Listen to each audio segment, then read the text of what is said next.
Hey, what's going on, Archons? Welcome to another episode of Card Looks. It's been a minute since I've done this, and today we're venturing into House Shadows, as you may have guessed.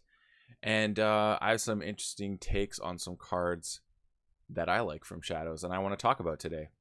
So to kick things off, we're going to be entering into Call of the Archons, and we're going to be looking at an action card that I think is really interesting. And this one is Relentless Whispers. And when I think about it, I like this card more than Nerve Blast.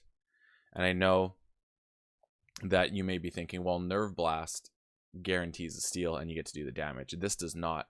I actually like this card more because of the decision space that exists within it, because you have to sometimes get creative with that 2 damage. So the card states, play, deal 2 damage to a creature. If it destroys it, steal 1, and you get a pip for playing it. So I like this simply because of the fact that the creative space that exists just is way more interesting. Like the thought and the creative process you have to go through sometimes with figuring out how to utilize the steal aspect. And you're also getting 2 Ember. Technically, it's like a 3 Ember swing because your opponent loses 1 and you gain 2. So that's actually really nice. And I just like this card. I think there's more interesting decisions to be made, and especially within the realm of creatures that are small that you want to get rid of or you want to recur, things like that. I think it's really awesome. I wish this card was reprinted. It wasn't. In fact, it was, I think, only in Coda. And so as a result, we've not seen it since. But I would love to see this in a future set when Shadows exists still, because I just think it provides really cool decisions and it allows you to have a greater Amber gain. So I'm a big fan. Next up, we're going to go into the world of Worlds Collide. Again, another action card. And this one is actually Kaimura Eclipse. And it is a action that says play, shuffle each flank creature into its owner's deck. Now, this I like very much for the fact that its timing of entering Shadows was unique. So something like this didn't exist within Shadows before, and with the introduction of the Exalts mechanic, it made it very interesting to have this, because it gets around some of the things like Ludo, a Imperial Scutum, so that they weren't destroyed and you could still lift the Ember off. So I really liked the timing of this card entering into the Shadows pool. I think it's great because there's also some really cool play effects in Shadows, particularly Ronnie Wrist Clocks, everyone's favorite Shadows Thief.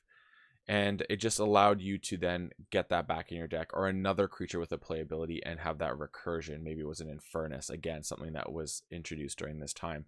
But the decisions that could be made with Kaimura Eclipse, as particularly in Shadows, I think was very unique, because I think it's fairly acknowledged that Shadows in this set, Worlds Collide, took a step backwards, which was probably due for it, for a little bit of balancing. But I really like Kaimura Eclipse. I think it's a great card, and I think it creates great decisions. Again, this is all about the decisions today, the decisions you can make that are really interesting, like setting up your own creatures and being conscious of this card in your deck and trying to keep maybe your flank, especially a particular creature there, to be set up to get utilized through this on your side of the board.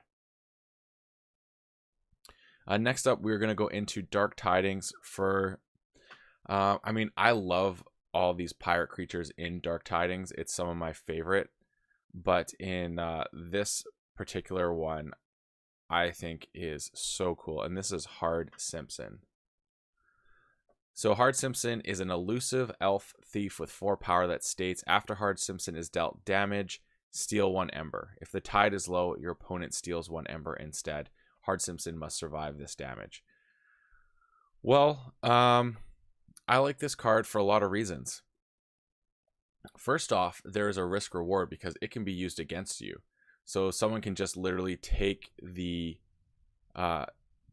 damage onto him and steal 1 from you. But I think there's really interesting ways, especially with multiple Seeker Needles. I've been really into the multiple Seeker Needle side of KeyForge lately, and getting some cool decks with it and trying to do interesting plays.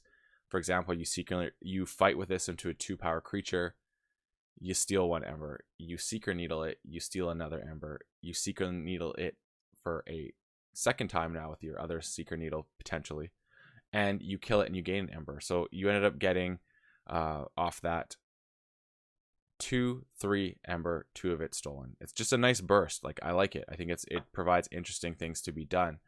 And I just think there's really cool ways that you can use Hard Simpson. Obviously, the red-handed registry, which says if Ember is stolen from you, your opponent skips their forge step on their next turn, can be a game saver for you, and you can just not have the tide on your side, ping Hard Simpson, they steal one from you, but they don't forge.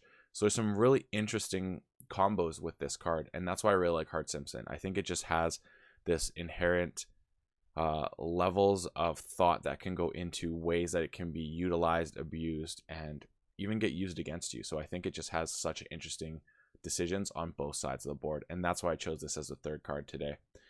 So that's going to do it for this episode of Card Looks, going into some Shadows stuff here and seeing what cool things they have.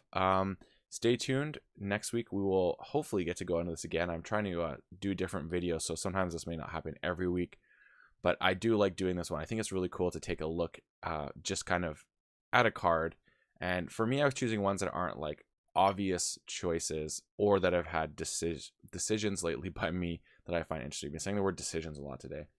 So thanks so much for tuning in, and as always, folks, may your Ember never be stolen and your keys forged promptly. Have a good one.